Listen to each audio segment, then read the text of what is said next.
Yo, fantasy community, welcome to Proper Things, Season 2, Episode 1, sponsored by the TTFSL. So I hope everyone enjoyed the off-season. We had the Euros. Congratulations to all the La Roja fans on their Euro Championship.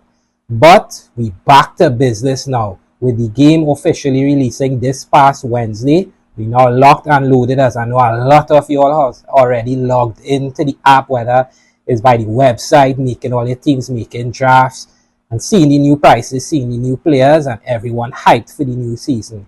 So we have you all covered on Proper Things again this season.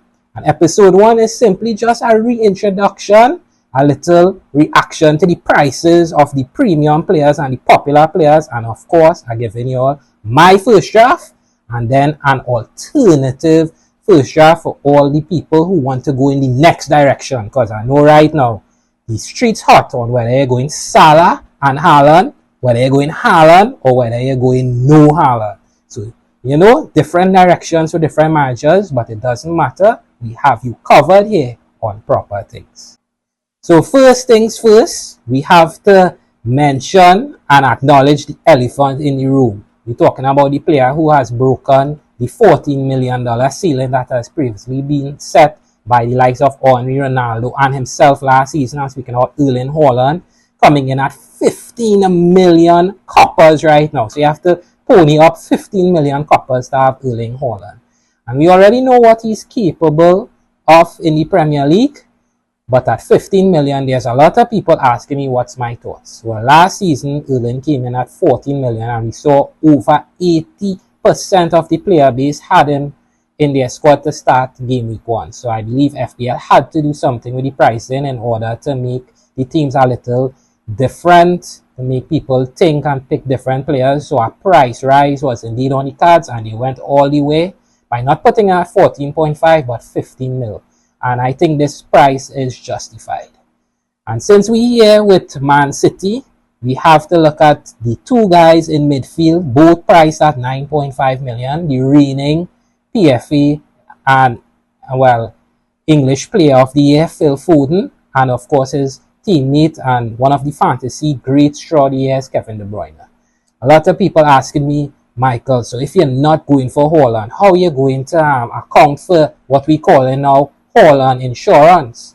So which midfielder I would prefer? Well, as the game dropped Wednesday and I'm thinking about my initial thoughts, right now, at the time of recording, I would favor picking Kevin De Bruyne over Phil Foden to start the season. Two things basically. Phil Foden went all the way to the final with England in the Euros, which means he's getting a late international break, as they know it's mandatory for players to get a rest in between tournaments. So maybe he comes back to training later than Kevin De Bruyne and is a little step or two off the pace compared to Kevin. So I'm thinking that Kevin went home a lot earlier than him. He's going to be back in training. He's healthy for once. You know, health is always a big problem with Kevin De Bruyne. So he will be ready for the new season. And especially when you're speaking about Haaland, you must speak about Kevin De Bruyne, as Haaland is the phone and Kevin De Bruyne is the charger. So if you're going without Haaland, I think the best insurance policy right now you could place on the no Haaland team is one Kevin De Bruyne. So right now it's Kevin over Phil at the $9.5 million price tag.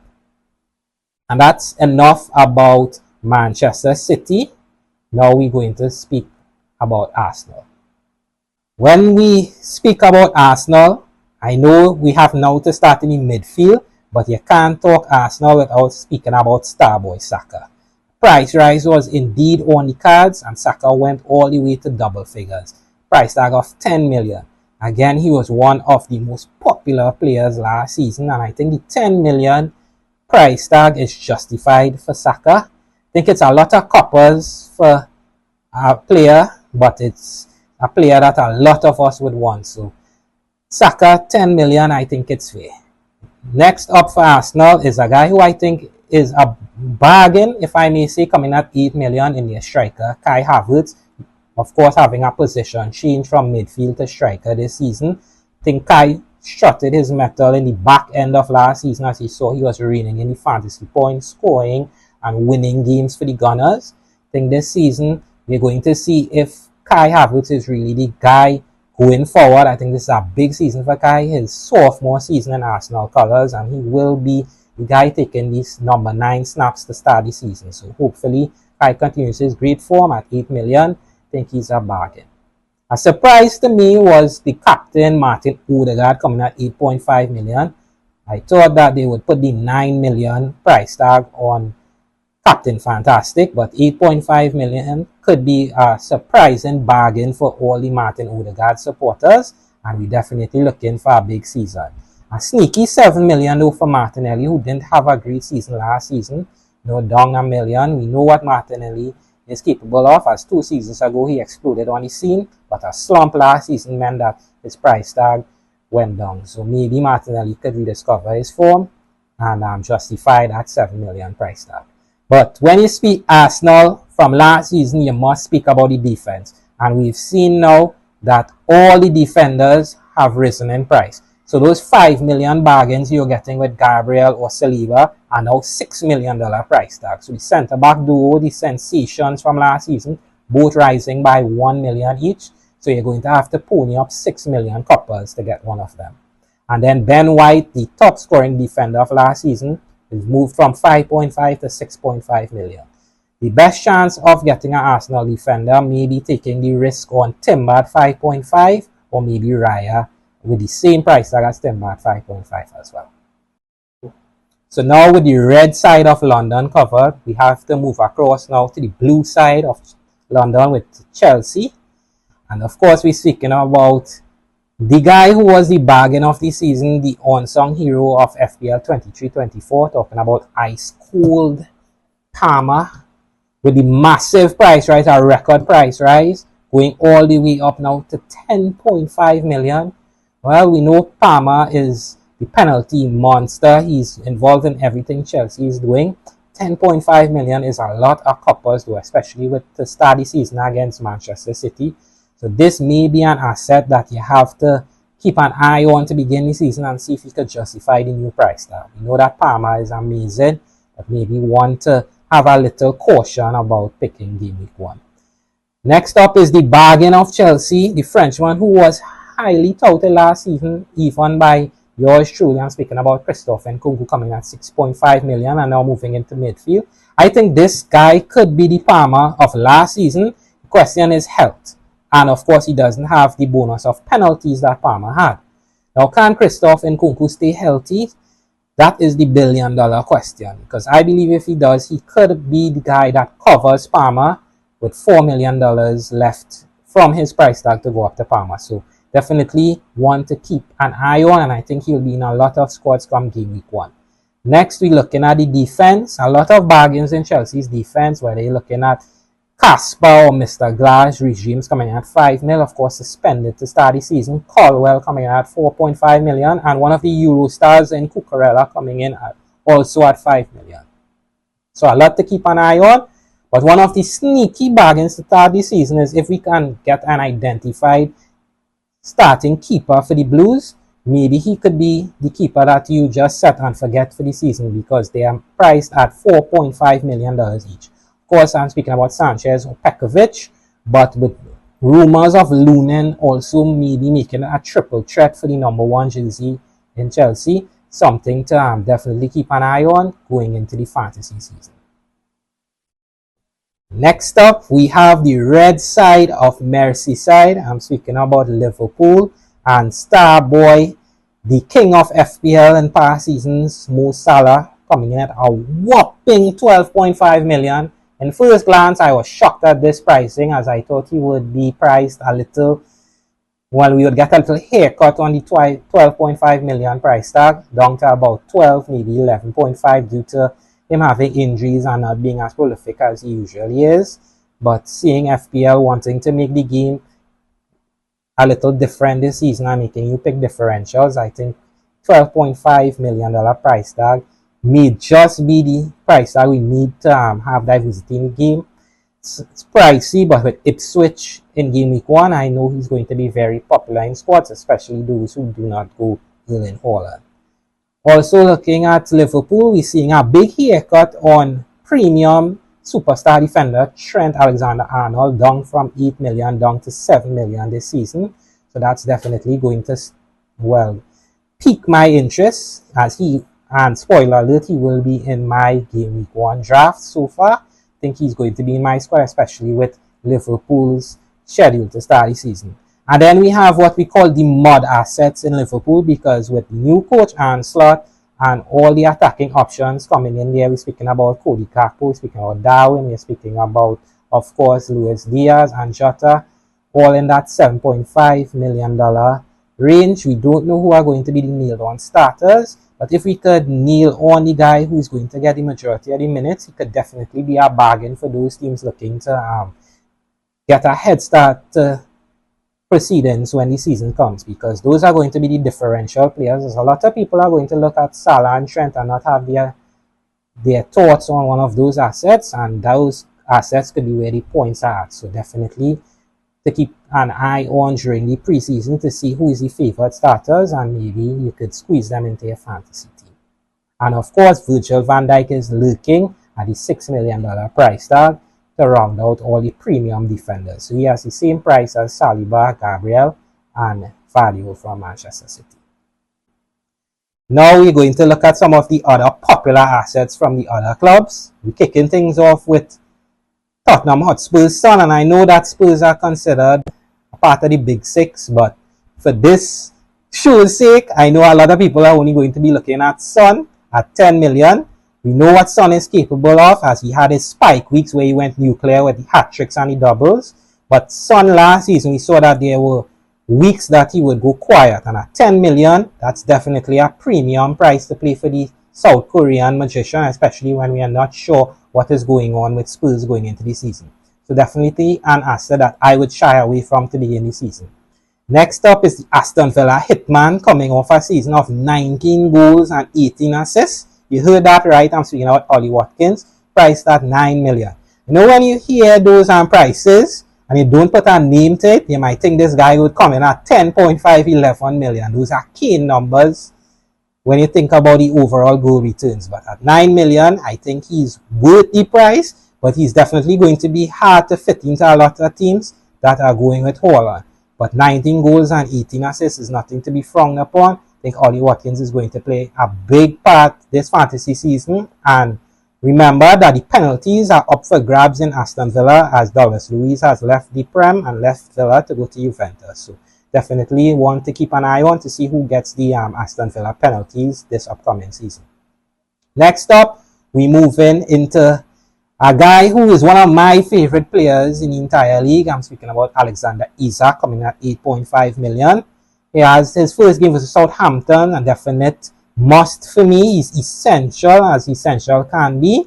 The only problem with Isak is we know that he picks up these injuries that makes him miss multiple game weeks at a time. So sometimes you think Isak is primed to play a game, and then you hear in the morning he's going to miss this game week and he's going to be out 2-3 game weeks. So if he's fit coming into the season, he's going to be one of the essential picks at 8.5 million. That's value for money, and definitely getting the stamp of approval here on Proper Things. So Alexander Isak, essential pick, coming at 8.5 million. And now we're shifting gears into Isak's teammate Anthony Gordon, coming in at 7.5 million. I know players couldn't believe their luck when they saw his price last season with his goal returns, but FPL had to investigate that price tag and boost it up. I think 7.5 million is very fair for the Englishman. I think Newcastle are going to have a big season ahead of them. Hopefully, Anthony Gordon will be there in Tany's side to start the season. 7.5 million for me is a must-have price tag going into week 1. And finally, we have to end here on a player who is much hyped and very popular going into the season. I'm speaking about Eze from Crystal Palace. We all know that his teammate, my namesake Michael Olise, has flown the coop and is now joining the German giants Bayern Munich. Eze and Mateta will be the 2 remaining stars of the Fab 3 last season. And with Glasner at the helm, I expect them to continue where they left off. We know that Eze is one guy that can absolutely pick up the fantasy points at a alarming clip. And we don't know if he's locked in on penalties, but it's 90-10 right now between him and Mateta. And if Eze starts the season, I'll definitely be looking to have him in my fantasy team, because we all know how explosive that Englishman can be. And that concludes the little price reactions that we had here to start the season. Hopefully it helps you all in picking your teams. And good luck this season. And now that I have finished my reaction to the price reveals, we head into part of the video that a lot of managers have been waiting for. I'm speaking about my first draft and the best assets I think that are in the game right now. So if the fantasy game were to start tomorrow, this would be my starting 11. And this season we will be moving into the 3-5-2 formation with a new team name, as the legacy franchise has come to an end, and we'll be going now with the final boss in homage to my boy Dwayne The Rock Johnson. So we're kicking things off with my starting goalkeeper, who is going to be Dean Henderson from Crystal Palace, coming in at 4.5 million. I think Crystal Palace are going to pick off right where they left off under Glasner. They were top 5 defense since he came under the helm, and I think with Munoz, Eurostar, Gaethje and Anderson in front of Henderson, there can be a lot of clean sheets in Crystal Palace future. So Dean Henderson is going to be my locked-in goalkeeper at 4.5 million. In defense, my 3 defenders are going to be premium superstar Trent Alexander-Arnold, coming in at 7 million. We know that he kicks off the campaign versus Ipswich, and if we look at Trent's schedule to start the season, it's absolutely glorious. So we're looking at the games, it's Ipswich, Brentford, and of course Manchester United. We know against United it's either going to be feast or famine for Liverpool, and I think it's going to be more feast than famine this season. At 7 million, Trent has the haircut price, and a definitely essential asset for me right now. So Trent is the star of the defense, coming at 7 million. Joining him would be 2 $4.5 million assets in Konza and Dan Burn. Of course, Konza playing for Aston Villa under Unai Emery, a brilliant player, and I like the starting schedule, especially the game versus West Ham. They do play Arsenal in game week 2, but then they rebound in game week 3 versus Leicester, one of the promoted teams. So I think there could be a lot of points on top for Konza, especially at his $4.5 million price tag. And with Dan Burn also starting the season versus Southampton at home, we remember that 8-0 beating that Newcastle put on one of the promoted sides at home, where Trippier returned massively. Dan Burn, Shaw, Botman all scored. You know Dan Burn is a big player when it comes to those set pieces. His prowess in the air is well documented, and we're expecting a hot start from Dan Burn to start the season. So definitely should be locked in your game week 1 squads. So Konza, Dan Burn and Trent Alexander-Arnold round out my back 3. In my midfield 5, we're starting with my captain for game week 1. We're speaking about Mo Salah versus Ipswich away from home. We know that Slot is now going to be on the helm of Liverpool. We're not too sure or not locked in on the style of football right now with the assets that he has. Of course, the transfer market is open, but Mo Salah should be locked into the starting 11. And right now, looks like he's going to be retaining the penalties. Against Ipswich, $12.5 million seems like a bargain. So he's definitely in my game week 1 team. Joining him from Newcastle is Anthony Gordon, coming at 7.5 million, a brilliant season last season. And he's not going to have a lot of wear and tear since he didn't get a lot of minutes for England in the Euros. Definite player to start the season hot. Anthony Gordon should be locked in for game week 1.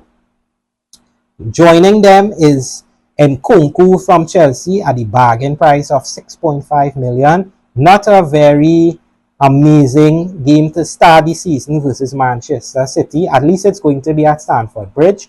But the thinking here is I'd like to have, as we say, a spy on Cole Palmer, because we know that Palmer is the main man for Chelsea, and with me not going Cole Palmer, that could be a problem. So hopefully Nkunku can help cover Palmer in the early running, and maybe even surpass him, as I really like the Frenchman, especially at his price point.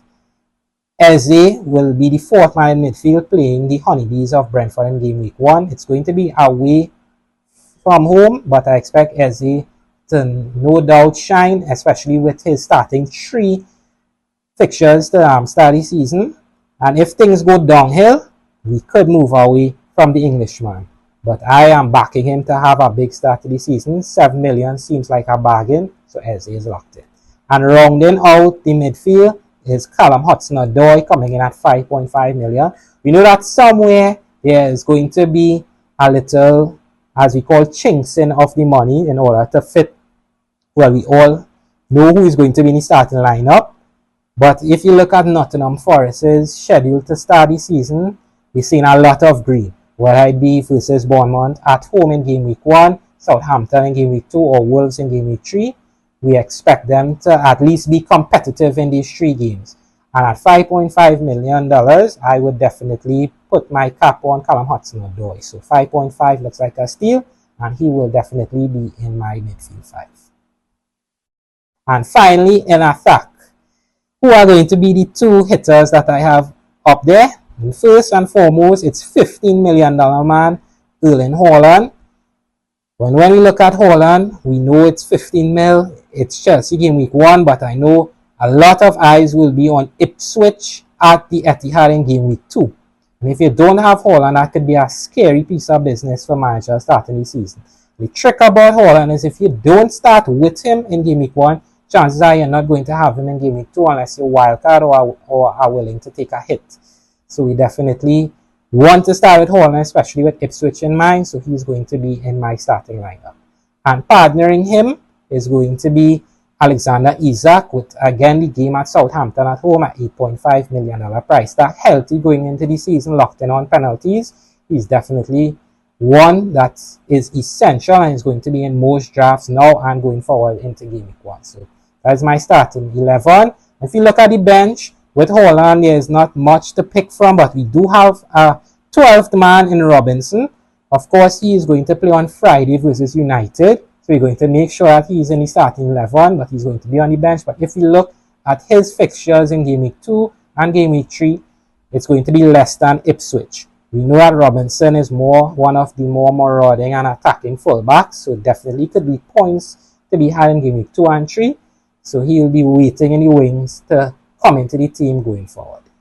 And that rounds out my first draft for the 24-25 season. But to finish the episode, I have an alternative draft for those who not going Erling Haaland. So stay tuned for that.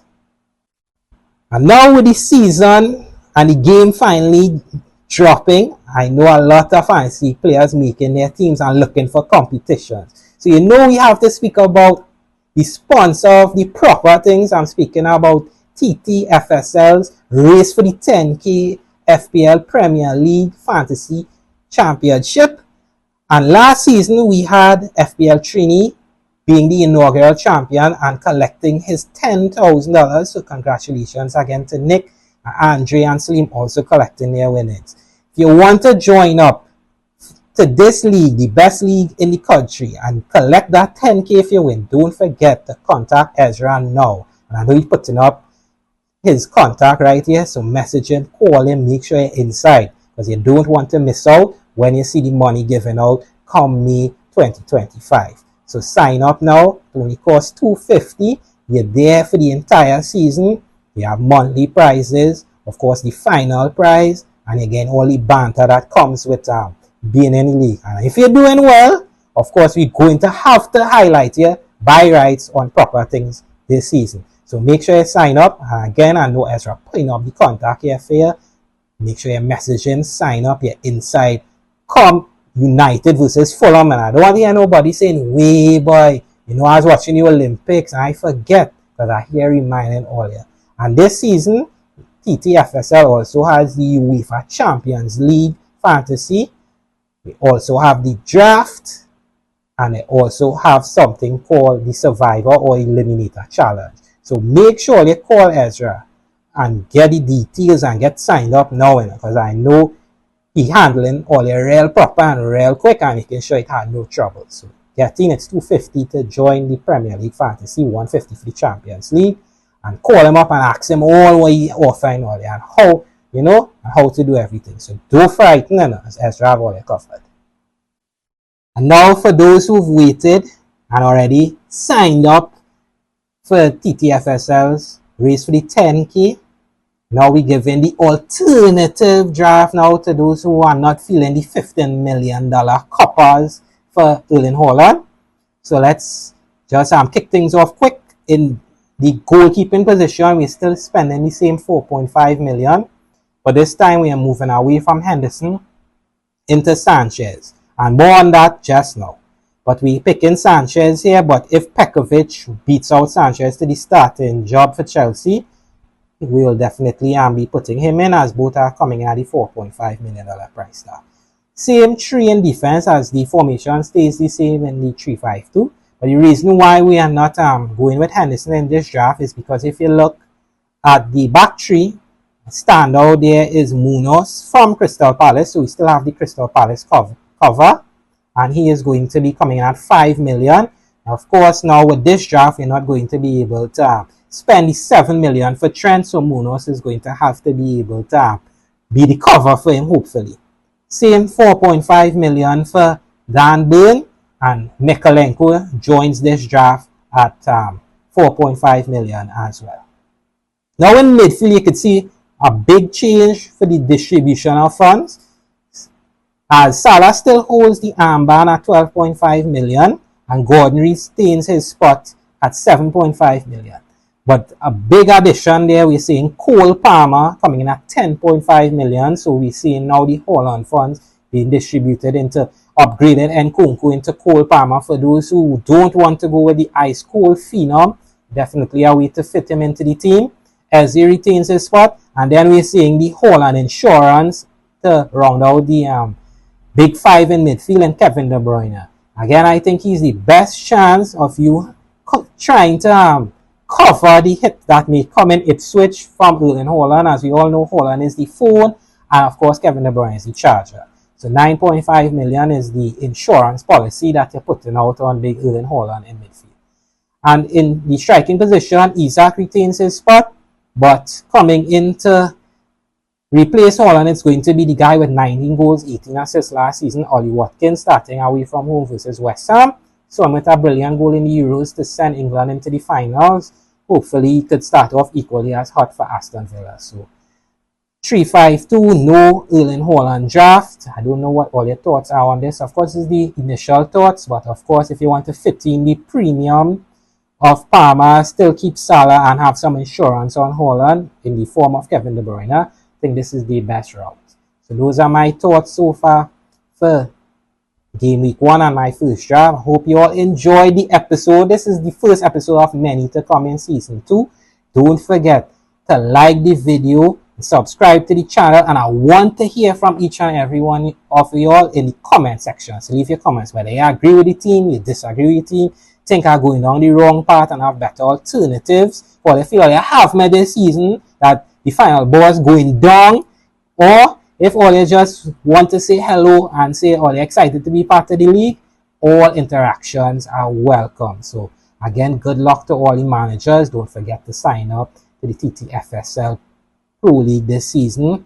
Contact Ezra, get everything sorted, and always remember, have proper things in all walks of life. I'll see you all soon for episode 2, where some of the viewers will be sending their first drafts, and maybe we having a little more banter before the action starts. So enjoy all day, and I'll see you all soon.